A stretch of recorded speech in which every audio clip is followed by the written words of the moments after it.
স্বামী থুয়া কেন পরের বিছানায় গেলাম শোকের আশায় নাং দরিয়া ভাতার হারাইলাম আমি একই করিলাম শোকের আশায় নাং দরিয়া ভাতার হারাইলাম। একটা কিস দাও না, দাও না।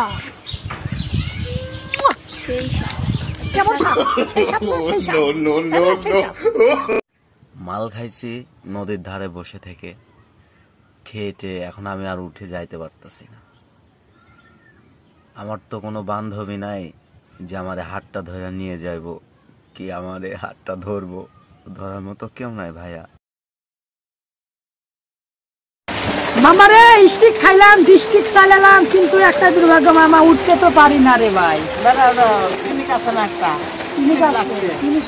ক্লিনিকের জন্য আমি উঠতে পারছি না, ডিস্ট্রিক্ট চালালাম কিন্তু